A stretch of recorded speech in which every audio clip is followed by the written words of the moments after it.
જય શ્રી કૃષ્ણ. આ વિડીયોમાં આપણે શ્રીમદ ભાગવત કથાનો સ્કંદ પહેલાની શરૂઆત કરીશું. પાર્ટ 1. ભગવાન વ્યાસ નારાયણ મંગલાચરણ કરીને ભાગવતનો આરંભ કરે છે. વ્યાસ ભગવાન કહે છે, સત્ય પરિધિ મહી અમે સત્યનું ધ્યાન ધરીએ છીએ. વ્યાસજી પડે પડે ભગવાનના સ્કંદનું ધ્યાન જ મગ્ન રહે છે. દેવો પણ સત્કર્મમાં વિઘ્ન કહે છે. કારણ છે કે દેવોને ઈચ્છા થાય છે કે સત્કર્મ કરનારો ક્યાંય મને પાછળ પાડી દેશે. નિષ્કામ ભક્તિ એ ભાગવત શાસ્ત્રનો મુખ્ય વિષય છે. ભક્તિનું ફળ પૈસો કે સંસાર સુખ નથી, પણ ભગવાન છે. ભાગવતનો પ્રથમ સ્કંધ અધિકાર લીલાનો છે. અધિકાર કોણ અને અનધિકાર કોણ છે તે વ્યાસજી બતાવે છે.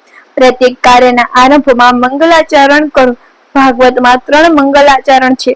પહેલા સ્કંધમાં વ્યાસદેવનું, બીજા સ્કંધમાં સુખદેવજીનું અને સમાપ્તિમાં સુતજીનું મંગલાચરણ છે. સવારમાં મંગલાચરણ કરો, મધ્યાહને મંગલાચરણ કરો અને રાત્રે સૂતા પહેલા મંગલાચરણ કરો. કંથામાં બેસો ત્યાં પણ મંગલાચરણ કરીને બેસો. જેનું આચરણ મંગલમય છે તેનું ધ્યાન કરવાથી, તેને વંદન કરવાથી, તેનું સ્મરણ કરવાથી મંગલાચરણ થાય છે. એવા તો પરમાત્મા છે. શ્રી કૃષ્ણ ધામ મંગલ છે, નામ મંગલ છે. ઈશ્વરનું ચિંતન ધ્યાન મનુષ્ય કરે તો ઈશ્વરની શક્તિ મનુષ્યમાં આવે. ક્રિયામાં અમંગલપણું કામથી આવે છે. કામ જેને સ્પર્શ કરે છે તેનું સર્વ અમંગલ બને છે.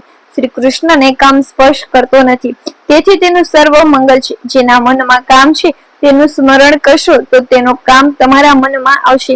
સકામનું ચિંતન કરવાથી આપણા મનમાં સકામતા આવે છે. તેનું નિષ્કામનું ચિંતન કરવાથી મન નિષ્કામ બને છે. શિવજીનું બધું અમંગલ છે, તેમ છતાં તેનું સ્મરણ મંગલમય છે. તેનું કારણ એક જ છે, શિવજી કામને બાળીને ભસ્મ કર્યો છે. મનુષ્ય સકામ છે ત્યાં સુધી તેને મંગલ થતું નથી. તે જ્યારે નિષ્કામ બને છે ત્યારે તેનું બધું મંગલમય થાય છે. ઈશ્વર પૂર્ણ નિષ્કામ છે, તેથી ભગવાનનું સ્મરણ કરો, ધ્યાન કરો. સતત શ્રી કૃષ્ણનું ધ્યાન ન થાય તો વાંધો નહીં, પણ જગતના સ્ત્રી પુરુષનું ધ્યાન ન કરો. સંસારનું ચિંતન કરવાથી મન બગડે છે, તે મન પરમાત્માનું ધ્યાન કરવાથી સુધરે છે. જીવન મંગલમય છે, પ્રભુ મંગલમય છે. મનુષ્યમાં રહેલી કામવૃત્તિ મરે તો બધું જ મંગલમય થાય છે. જે કામથી નથી તેનું સદા મંગલ જ થાય છે. કામ જેને મારે તે જીવ અને કામ જેનેથી મરે એ ઈશ્વર. મનુષ્યનું અમંગલ કાર્ય છે તેને વિઘ્ન કરતા કે બીજા કોઈનું જ નહીં. કાયમ એક જ સ્વરૂપનું ચિંતન કરો. એક જ સ્વરૂપનું વારંવાર ચિંતન કરવાથી મન શુદ્ધ થાય છે. રામ, કૃષ્ણ કે શિવ, પરમાત્મા કોઈ પણ સ્વરૂપને ઈષ્ટ માની તેનું ધ્યાન કરો. મંગલાચરણના શ્લોકોમાં સત્યરૂપ પ્રભુનું ધ્યાન કરું છું એમ વ્યાસજી કહે છે. વ્યાસજીનો આગ્રહ નથી કે કૃષ્ણનું જ ધ્યાન કરો. ત્યાં ખાસ વિશિષ્ટ સ્વરૂપનો નિર્દેશ નથી. જે ઠાકોરજીના ધ્યાનમાં આપણને આનંદ આવે તે આપણા માટે ઈષ્ટ છે. એકના એક જ અનેક સ્વરૂપ અને નામ છે. સનાતન ધર્મમાં ઈશ્વર પણ એક જ છે. વૃષભાનુની આજ્ઞા હતી તેવી રાધાજી પાસે કોઈ પુરુષને જવાનો અધિકાર ન હતો. તેથી કૃષ્ણ વૃંદાવલીનો શણગાર સજી સાડી પહેરીને રાધાજીને મળવા જાય છે. કૃષ્ણ સાડી પહેરે છે એટલે માતાજી બને છે. જે પરમાત્મા તે જ માતા છે. ઈશ્વરના સ્વરૂપો અનેક છે પણ તત્વ એક જ છે. દીવાની પાસે એક રંગનો કાચ મૂકો, તેવો પ્રકાશ દેખાશે. સર્વ દેવોને પૂજન કરો તો પણ ધ્યાન એક જ ઈષ્ટદેવનું જ કરો. વંદન દરેક દેવને કરો પણ ધ્યાન એક ઈષ્ટદેવનું જ કરો. વંદન અને પૂજન સર્વેને કરવી પણ ધ્યાન તો એક જ દેવનું કરવું. જે સર્વરૂપી રુચિ હોય તો તેનું જ ધ્યાન કરવું. ધ્યાન, ધ્યાતા અને ધ્યેય ત્રણે એકતા થવી જોઈએ, અને આ પ્રમાણે એકતા થાય ત્યારે પરામાનંદની પ્રાપ્તિ થાય છે.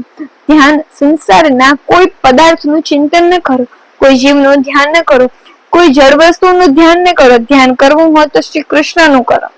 અનેક જન્મોથી આ મનને રખડવાની ટેવ પડી છે. ધ્યાન કરતા મન ચંચળ બને અને સંસારના વિષયો દેખાય ત્યારે પરમાત્મા નામનું વારંવાર કીર્તન કરો. ઉચ્ચ સ્વરથી કીર્તન કરો. કૃષ્ણ કીર્તનથી જગતનું વિસ્મરણ થાય છે.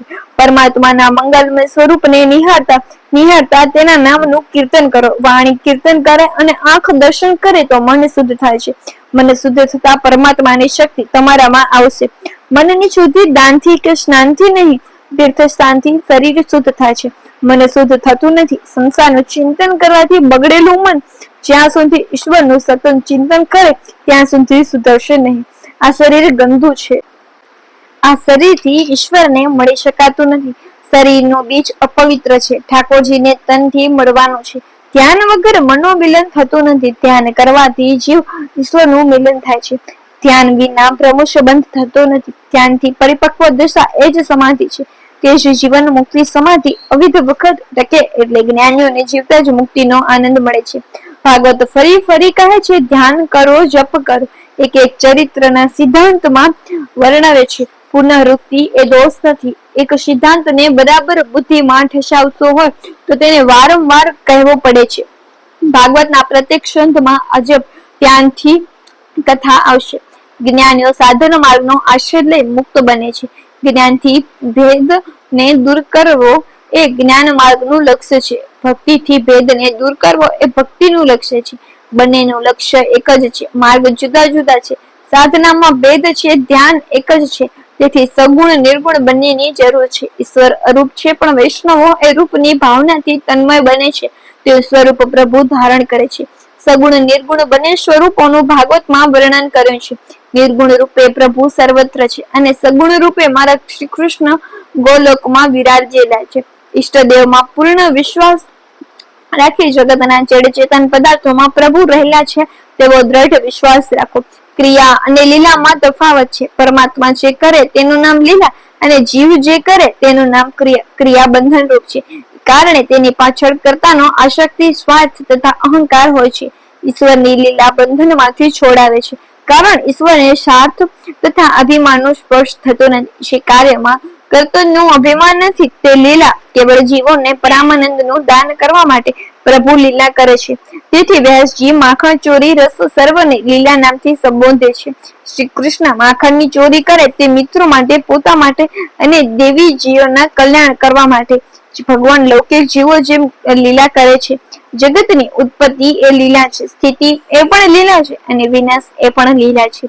વિનાશમાં પણ આનંદ છે. સર્વનો દ્રષ્ટા હું છું. આ હુંનો નાશ થતો નથી. જ્ઞાની પુરુષ તેની લીલા કહે છે. હું ઈશ્વરનો અંશ છું, પણ આ હું અહંકારમાં પરિણમવું ન જોઈએ. ગાંધારીને કૃષ્ણ મળવા આવે છે ત્યારે ગાંધારી શાપ આપે છે કે મારા વંશમાં તે કોઈને રહેવા દીધો નથી, તો જા તારા વંશમાં પણ કોઈ રહેશે નહીં. શ્રી કૃષ્ણ તો શાપ સાંભળી ખુશ થયા એ કહે છે, માં હું વિચાર કરતો હતો કે આ બધાનો વિનાશ કેવી રીતે કરો. સારું થયું કે તમે શાપ આપ્યો. પરમાત્મા તો શાંતાકાર છે ને ભુજંગ ઉપર શયન કરવા વાળા છે. લોકોને પલંગ શયન કરવા મળે તો પણ શાંતિ નથી, પણ લય એ પણ ભગવાનની લીલા છે. જીવનની ઉત્પત્તિ અને સ્થિતિ ગમે છે, પરંતુ લય ગમતો નથી. ગાંધારી સમજી ગઈ કે લોકો આને ભગવાન કહે છે તે સાચું છે. જે પ્રભુએ બ્રહ્માજીને વેદ તત્વનું જ્ઞાન આપ્યું તે જગતની ઉત્પત્તિ સ્થિતિ સંહાર કરનાર પરમાત્માનું અમે ધ્યાન કરીએ છીએ. આદિ દેખો બ્રહ્માને જે દિવ્ય જ્ઞાન નારાયણે આપ્યું તેનું વર્ણન કરીએ છીએ. ભગવાન ધ્યાનમાં તન્મયતા નહીં થાય તો સંસારનું ધ્યાન થશે. તે છોડવાનો પ્રયત્ન કરો. ધ્યાનથી શરૂઆતમાં સંસાર દેખાય છે. પ્રત્યેક સાધકને એવો અનુભવ થાય છે કે ઈશ્વરનું ધ્યાન ન થાય તો હરકત નથી, પણ સંસારનું તો ધ્યાનમાં લાવશો નહીં. ઠાકોરજીના દર્શન કર્યા પછી પણ ધ્યાનની જરૂર છે. મંદિરમાં ઓટલા પર બેસવાનો રિવાજ જગતની વાતો કરવા માટે નહીં, પણ ધ્યાન કરવા માટે છે. મંદિરમાં જે સ્વરૂપના દર્શન કર્યા હોય તે સ્વરૂપના ઓટલા પર બેસી ધ્યાન ચિંતન કરવાનું. પરમાત્માનું ધ્યાન કરવાથી વિઘ્નનો નાશ થાય છે. વ્યાસજીએ મંગલાચરણમાં લખ્યું છે કે સત્ય પરમ ધીમહિ, સત્ય સ્વરૂપ પરમાત્માનું અમે ધ્યાન કરીએ છીએ. વ્યાસજીએ શ્રી કૃષ્ણનું ધ્યાન કરું છું એમ કેમ લખ્યું અને સત્યરૂપ પરમાત્માનું ધ્યાન કરું છું એમ કેમ લખ્યું? શ્રી કૃષ્ણનું ધ્યાન કરું છું એમ લખ્યું હોત તો શિવ ભક્તો, દત્તાત્રેય ભક્તો, દેવીના ભક્તો વગેરેને થાય કે ભાગવત શ્રી કૃષ્ણ ભક્તો માટે જ ગ્રંથ છે. એટલે વ્યાસજીએ કોઈનું વિશેષ રીતે નામ ન આપી ધ્યાન કરવાનું કહ્યું નથી, પણ સત્ય સ્વરૂપ પરમાત્માનું ધ્યાન કરવાનું કહ્યું છે. જેને જે સ્વરૂપ ગમે તેને ધ્યાન કરવું. બધા કહે લોકોની રુચિ જુદી જુદી હોય છે. કોઈ એક શાસ્ત્રને માને તો કોઈ બીજા શાસ્ત્રને માને છે. બધા કહે છે કે અમારું શાસ્ત્ર શ્રેષ્ઠ છે, પરંતુ બધા શાસ્ત્રોનું લક્ષ્ય એક જ છે. જેમ બધી નદીઓનું લક્ષ્ય સમુદ્ર છે, તેમ પરમાત્મા શિવ, ગણેશ, રામ, દત્તાત્રેય વગેરેના સ્વરૂપો ધરે છે. સત્ય અખંડ છે, અવિનાશી છે, અબાધિત છે. સત્યનો કદી વિનાશ થતો નથી. સત્યના સ્વરૂપમાં કઈ પરિવર્તન થતું નથી. સુખ, દુઃખ, લાભ, હાનિ પરમેશ્વરનું સ્વરૂપ બદલાતું નથી. ગીતાજીમાં ભગવાન કહે છે કે દુઃખમાં જેને ઉદ્રેક નથી અને સુખમાં જેને સુરપાહા નથી એ સ્થિત પ્રજ્ઞ છે. શ્રી કૃષ્ણ જે બોલે છે તે જીવનમાં આચરી પણ બતાવે છે. રામચંદ્રજી રાજ્યાભિષેક વખતે અને વનવાસ વખતે એક સરખો જ આનંદ છે. શ્રી કૃષ્ણને 16,000 રાણીઓ અને સોનાની દ્વારકા ત્યારે પણ આનંદ અને ઐશ્વર્યનો વિનાશ થયા ત્યારે પણ આનંદ. શ્રી કૃષ્ણ ઉદ્ધવને કહે છે, ઉદ્ધવ આ બધું ખોટું છે, હું એક જ સાચું છું, જગત અસત્ય છે, પરમાત્મા સત્ય છે, ભૂત ભવિષ્ય અને વર્તમાન એ એક જ સ્વરૂપે રહે છે, તે સત્ય છે. તેથી વ્યાસજી કહે છે કે સત્યનું અમે ધ્યાન કરીએ છીએ. તેથી સુખી થવું હોય તો સર્વ પરમાત્મા સાથે પ્રેમ કરો. જગત અસત્ય છે, જગતના પદાર્થો દુઃખ રૂપે છે. વ્યવહારમાં જગત સત્ય જેવું ભાસે છે, પણ તત્વ દ્રષ્ટિથી જગત સત્ય નથી. તે જ્ઞાની પુરુષો જગત અનિત્યમ સ્વપ્ન જાગ્યા પછી સ્વપ્ન જે મિથ્યા લાગે છે તેમ ભગવાનના સાક્ષાત્કારથી જગત મિથ્યા લાગે છે. ઈશ્વર સદા સર્વદા એક સ્વરૂપે છે અને કામ, ક્રોધ, લોભ વગેરેની અસર થતી નથી. એ પોતે આનંદ રૂપે. રૂપિયા ખોટો હોય તો તેના ઉપર મોહ થતો નથી, તેમ આ ખોટો અસત્ય જગત ઉપર મોહ ન કરવો. મિલનમાં સુખ થાય છે પણ વિયોગમાં અતિશય દુઃખ થાય છે, માટે વિયોગ અવશ્ય છે એમ સમજી જગતના જીવો ઉપર પ્રેમ ન કરો. અંધારામાં પડેલું દોરડું સર્વ રૂપે ભાસે છે, પરંતુ અવકાશ આવતા જ્ઞાન તથા તેના યથાર્થ સ્વરૂપનું જ્ઞાન થાય છે. તેમાં સંસાર અસત્ય હોવા છતાં માનવીના અજ્ઞાનને કારણે તે સત્ય હોય તેમ ભાસે છે.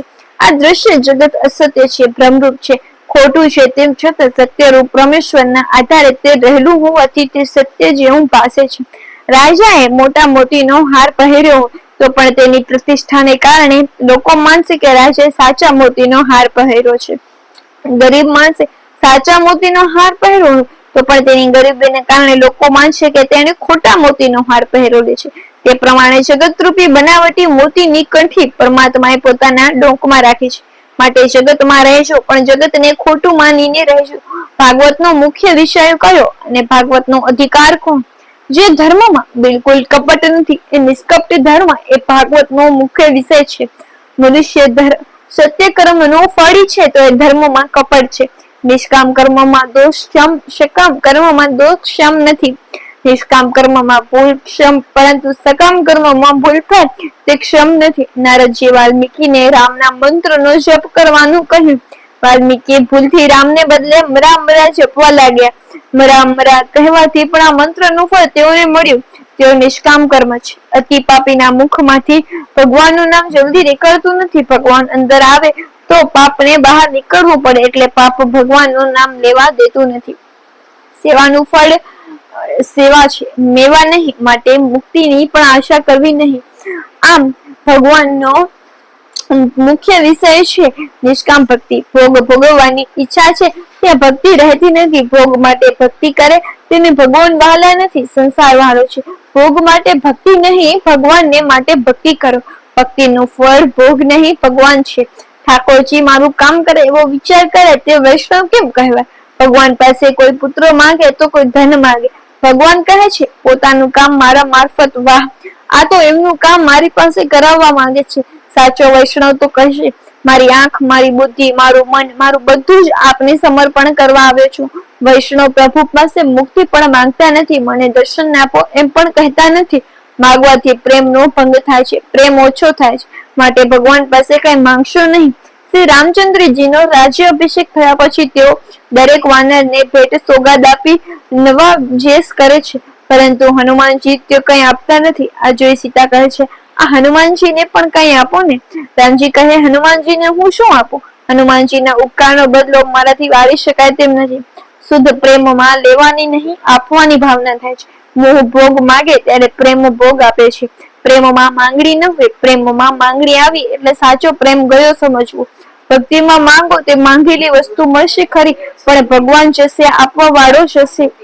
ભગવાન ગીતામાં કહે છે કે દેવના ભક્તો દેવની પૂજા કરે છે, તેઓ પણ તેનું ફળ પામે છે. મારા ભક્તો મને પામે છે.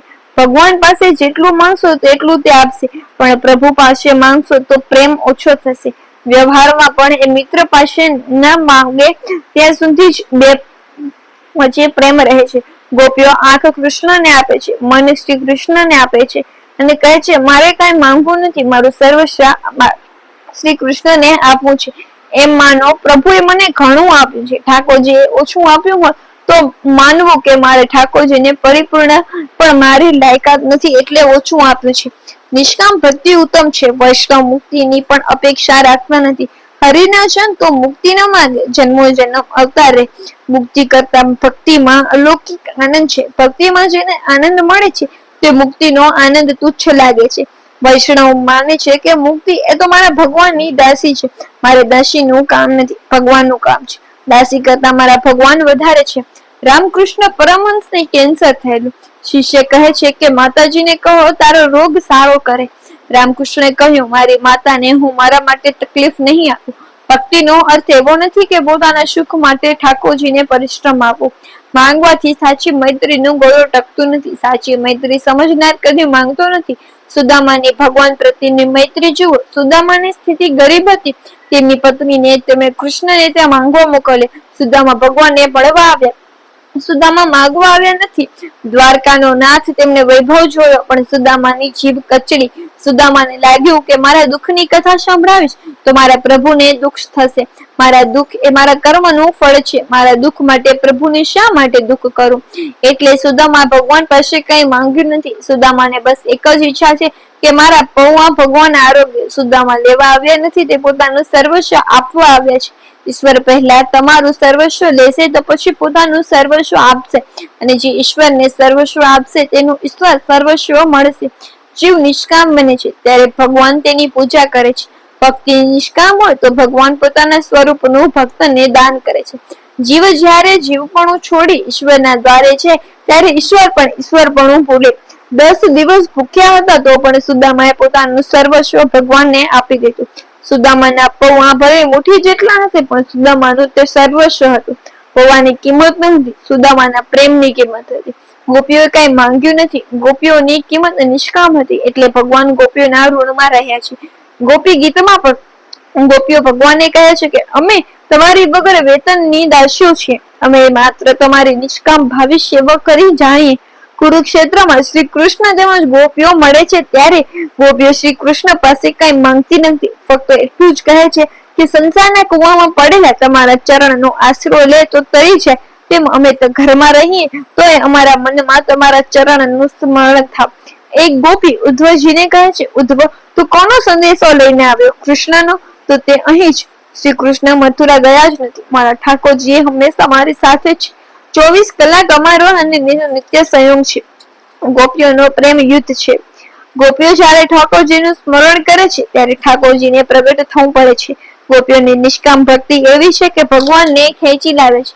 ભગવાન પોતે જ ઉદ્ધવને કહે છે કે મારી ગોપીઓ મારામાં ચિંતવાળી અને ઠાકોરજીને નિત્ય સાથે રાખશો તો ત્યાં જશો ત્યાં ભક્તિ કરી રાખશો. તેથી તો તુકારામ કહે છે કે ભલે મને ભોજન ન મળે તો 24 કલાકમાં એક ક્ષણ પણ પ્રભુ હે વિઠ્ઠલનાથ મને તમારાથી અલગ ન કરશો.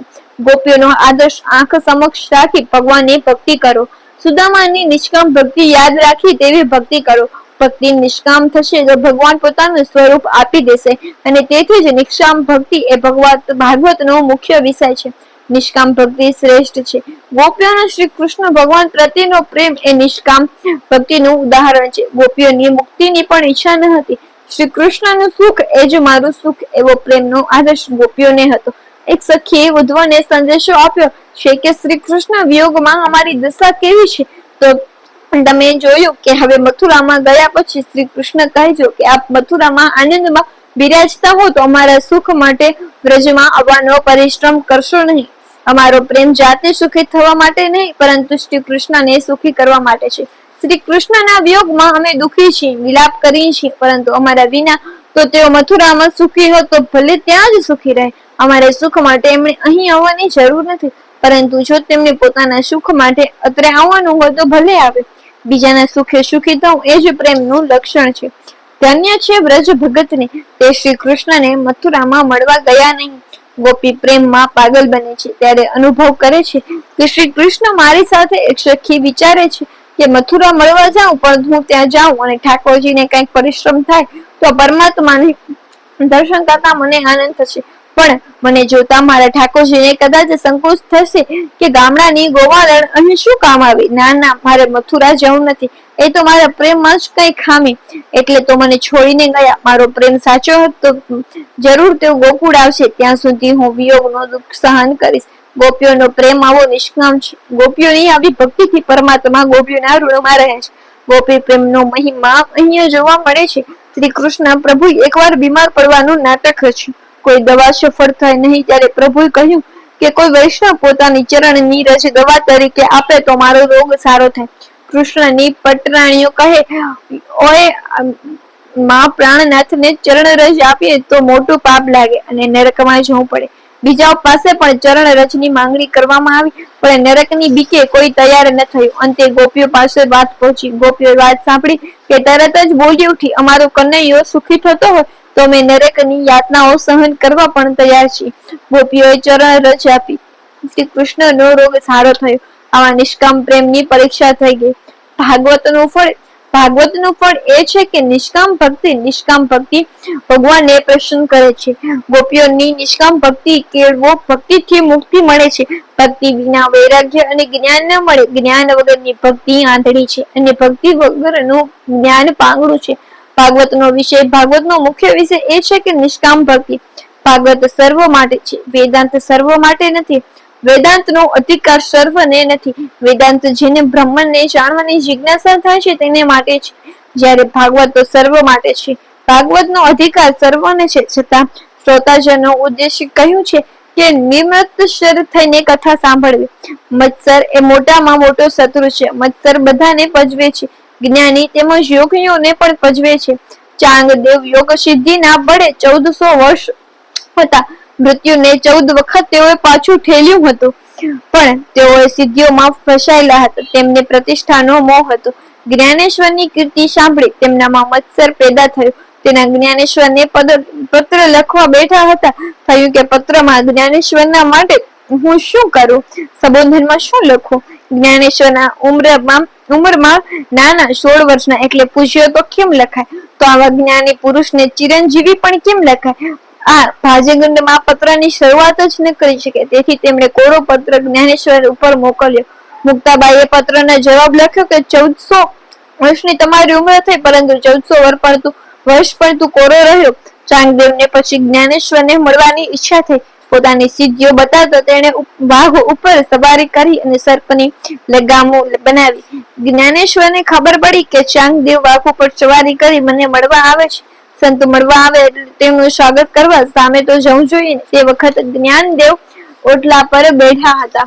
તેણે ઓટલાને આવવા કહ્યું. પથ્થરનો ઓટલો ચાલવા લાગ્યો. ઓટલાના સામેથી આવતો જોઈ ચાંગદેવનું અભિમાન પીગળી ગયું. તે સમજી ગયા કે મેં તો હિંસક પશુનો વશ કર્યો છે. આ જ્ઞાનેશ્વર તો જળને પણ ચેતના બનાવી શકે છે. ચાંગદેવ જ્ઞાનેશ્વરના શિષ્ય બને. આ દ્રષ્ટાંત એમને પણ બનાવે છે કે હઠયોગી મનને વશ કરવા પ્રેમથી મનને વશ કરવું ઉત્તમ છે. ચાંગદેવ હઠયોગી હતા. હઠથી બળાત્કાર તેમને મનને વશ કરેલો. યોગ મનને એકાગ્ર કરી, પણ યોગ મનને હૃદયને વિશાળ કરી શકતું નથી. એટલે ચાંગદેવ જ્ઞાનેશ્વરની ઈચ્છા કરતા હતા. હૃદયને વિશાળ કરે છે તે ભક્તિથી હૃદય પીગળે છે, વિશાળ થાય છે. મત્સર કરનારના આ લોક અને પરલોક બંને બગડે છે. મનમાં મત્સરને રાખશો નહીં. મનમાં રહેલા મત્સરને કાઢશો તો મનમોહનનું સ્વરૂપ મનમાં ખસી જશે. કથાને સાંભળી તેને જીવનમાં ઉતારનારા ઓછા છે. તમે કેવળ શ્રોતા નહીં પણ જીવનના કર્મવીર પણ બનો. કર્મવીર પુરુષ સાંભળવાની ઈચ્છા કરે છે ત્યારે ઈશ્વર વિના વિલંબે છે. એના હૃદય આવીને આસન જમાવી બેસી જાય છે. ભાગવતની કથા સાંભળનારો નિષ્કામ અને નિમર્ષ બને છે. કોઈ જીવ પ્રત્યે ભાવ રાખો તો તે ઈશ્વર પ્રત્યે ભાવ રાખવા જેવું છે. મનુષ્ય નિમર્ષ ન બને ત્યાં સુધી તેનો ઉદ્ધાર થતો નથી. જેવી ભાવના તમે બીજા માટે રાખશો તેવી ભાવના તે તમારા માટે રાખશે. બીજા સાથે વેર કરનારો પોતાની સાથે વેર કરે છે, કારણ કે સર્વના હૃદયમાં ઈશ્વર રહેલો છે. નૈમિષારણ્ય 88,000 ઋષિઓ ભેગા થયા છે. ત્યાં સોનકજીએ સુતજીએ પ્રશ્ન કર્યો, જીવ માત્રનું કલ્યાણ સાથી થાય છે તે કહો.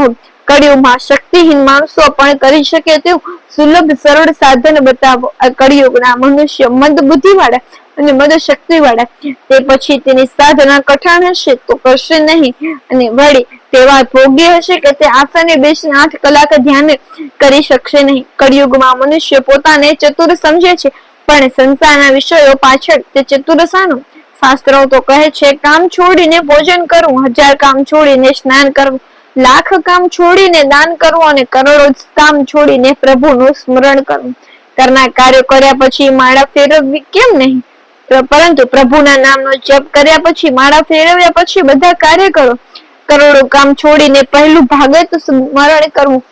કળિયુગમાં મનુષ્ય જે કરવાનું છે તે કરતા નથી, અને જે નથી કરવાનું એ પહેલું કરે છે. એટલે કળિયુગમાં મનુષ્ય અચતુર અને મંદ બુદ્ધિશાળી વાળો કહ્યો છે. સ્વપ્નજી કહે છે કે અમને વિસ્તારપૂર્વક કૃષ્ણ કથા સંભળાવો. કૃષ્ણ કથામાં તૃપ્તિ નથી, તેમ દર્શનમાં પણ અમને તૃપ્તિ થતી નથી. ભગવાન મંગલમય અવતારના કથાઓનું અમને ભગવાનની લીલા કથાઓનું વર્ણન કરો. કળિયુગમાં અધર્મ વધે છે ત્યારે ધર્મ કોને શરણે જાય છે એમ અમને કહો. સમુદ્ર પાર કરવા વાળાને જેમ કર્ણધાર નાવિક મળી જાય છે, તેમ આપમેળે મળ્યા છે. પરમાત્મા દર્શનની આતુરતા વિના સંત મળતા નથી. જીવને પરમાત્માના દર્શનની આતુરતા જાગે છે. પ્રભુ કૃપાથી સંત મળે છે. સ્વાદ ભોજનમાં નહીં પણ ભૂખમાં છે. મનુષ્ય પરમાત્માને મળવાથી ભૂખ ન જાગે ત્યાં સુધી તેને સંત મળે તો પણ તેમાં સદભાવ થતો નથી. વક્તાનો અધિકાર સિદ્ધ થવો જોઈએ, તે પ્રમાણે શ્રોતાનો અધિકાર પણ સિદ્ધ થવો જોઈએ. શ્રવણના 3 પ્રધાન અંગો છે. શ્રદ્ધા, શ્રોતાઓ એકાગ્રતાથી શ્રદ્ધાથી કથા સાંભળવી. જિજ્ઞાસા, શ્રોતાઓ જિજ્ઞાસા હોવી જોઈએ. જિજ્ઞાસા ન હોય તો મન ઉપર કથાની અસર થશે નહીં. જાણવાની જિજ્ઞાસા ન હોય તો તેને કથા શ્રવણથી વિશેષ લાભ થતો નથી. નિમસ્તરતા, શ્રોતાને જ જગતમાં કોઈ જીવ પ્રત્યે મસ્તર ભાવ ન હોવો જોઈએ. કથામાં દીન થઈને જ જવું જોઈએ. શિષ્યનો પણ અધિકાર જોવાય છે, શ્રોતા પણ અધિકાર જોવાનો છે. એક મહાત્મા રામાયણની કથા કરતા હતા. કથા પૂરી થઈ એક જણે મહાત્માને પૂછ્યું, આપે કથા કરી પણ મને સમજાયું નહીં કે રાવણ રાક્ષસ હતો કે રામ રાક્ષસ હતા. મહાત્માએ કહ્યું, રાવણ રાક્ષસ નહીં કે રામ પણ રાક્ષસ નહીં, રાક્ષસ તો હું જ છું કે મને તને કશું સમજાવી શક્યો નહીં. અહીં સૌનક મુનિ સુજીને કહે છે, ભગવત કથામાં તમને શ્રદ્ધા છે, તમારા પ્રત્યે આદર છે, અને જન્મોના પુણ્યનો ઉદય થાય ત્યારે તમારા જેવા અધિકારી વક્તાના મુખેથી કથા સાંભળવાની મળે છે. અધિકારી વક્તાને અધિકારી શ્રોતા રૂક્ષ્મણી કૃષ્ણ પર પોતાના પત્રમાં લખ્યું છે કે તમારી કથા સાંભળી તમને પરણવાની ઈચ્છા થઈ. સાંભળીને શબ્દ સમજવાનો છે. ભગવાન ગુણો સાંભળવાથી ભગવાન પ્રત્યે પ્રેમ ઉત્પન્ન થાય છે. શ્રોતામાં વિનય જોઈ તેમ વક્તામાં પણ વિનય જોઈ. સુતજી વિનયનો આદર્શ દાખવે છે. સુતજી શ્રોતાઓને ધ્યાનવાદ આપે છે. સુતજી કહે છે, તમે સૌભાગ્ય શ્રોતા છો. તમે શાંતિથી શ્રવણ કરો છો એટલે મારું મન ભગવાનમાં સ્થિર થાય છે. તમે જ્ઞાની છો, પ્રભુ પ્રેમમાં પાગલ છો, પરંતુ મારું કલ્યાણ કરવા તમે પ્રશ્ન કરો છો. કથા કરી તો મારી વાણીને પવિત્ર કરવા બેઠો છું, બાકી પ્રભુનો મહિમા ગાનાર હું કોણ? આરંભમાં સુતજી સુખદેવજીને વંદન કરે છે, તે પછી ભગવાન નારાયણને નમસ્કાર કરે છે. ભારતમાં પ્રધાનદેવ નારાયણ છે. શ્રી કૃષ્ણ ગોકુલમાં પધાર્યા છે. સર્વ અવતારોની સમાપ્તિ થાય છે. આ નારાયણની સમાપ્તિ થઈ નથી અને થવાની નથી. ભારતની પ્રજાનું કલ્યાણ કરવા એ આજે તપસ્યા કરે છે. શ્રી શંકરાચાર્યજી તો પરમ યોગી, તેઓ નારાયણના દર્શન કરે છે. તેઓ કહે છે કે હું આપના દર્શન કરી શક્યો, પણ કળિયુગમાં ભોગી માણસ પણ આપના દર્શન કરી શકે તેવી કૃપા કરો. ભગવાન તે વખતે આદેશ કર્યો કે બદ્રી નારાયણમાં નારદ કુંડ તે છે ત્યાં સ્નાન કરો, ત્યાંથી મારી મૂર્તિ મળશે, તેની સ્થાપના કરો. બદ્રી નારાયણ ભગવાનની સ્થાપના શંકરાચાર્યજીએ કરી છે. મનની માનસ દર્શનનું બહુ પુણ્ય લખ્યું છે, માટે મનની નારાયણને પ્રણામ કરો. બદ્રી નારાયણમાં લક્ષ્મીજીની મૂર્તિ મંદિરની બહાર છે. અંદર નારાયણ તપસ્યા કરે છે. તપસ્યામાં સ્ત્રીનો દ્રવ્યના બાળકનો સગ બાધક છે. તેથી નારાયણ લક્ષ્મીજીને કહ્યું કે તમે બહાર બેસીને ધ્યાન કરો, હું અંદર બેસીને ધ્યાન કરીશ. બદ્રી નારાયણની મૂર્તિને ચંદનથી પૂજા કરાય છે. તે જોઈ એક ભક્તે બદ્રી નારાયણને પૂજારીને પૂછ્યું કે આવી સખત ઠંડીમાં ઠાકોરજીને તમે ચંદનથી પૂજા કેમ કરો છો? પૂજારીએ કહ્યું, અમારા ઠાકોરજી તપસ્યા ખૂબ કરે છે, તેથી ઠાકોરજીને ગરમી બહુ થાય છે, એટલે ચંદનથી પૂજા કરવામાં આવે છે. સુતજી સરસ્વતીને વ્યાસજીને વંદન કરે છે અને પછી કથાનો આરંભ કરે છે, જેનાથી ભક્તિનો ઉદય થાય છે. મનુષ્યનો સૌથી મોટો ધર્મ આ ભક્તિ પણ હોવી જોઈએ, જેનાથી આત્મા પ્રસન્ન થાય છે, તેમાં ફળ કામના ન હોય અને શ્રી નિર્ગુણ ચાલ્યા કરે. આવી ભક્તિને અહેતા ભક્તિ કરે છે. જીવનને ભગવાન કહે છે, તું મારો અંશ છે, તું મારામાં આવી છે. જીવાત્મા અંશ છે, પરમાત્મા અંશી છે. અંશીથી અંશ વિખૂટો પડ્યો છે, તેથી તે દુઃખી છે. તે અંશીનો એટલે ઈશ્વરમાં મળી જાય તો તે જીવ સુખી થાય છે. અહીં પહેલા સ્કંદનો પહેલો પાઠ પૂર્ણ થાય છે. જય શ્રી કૃષ્ણ.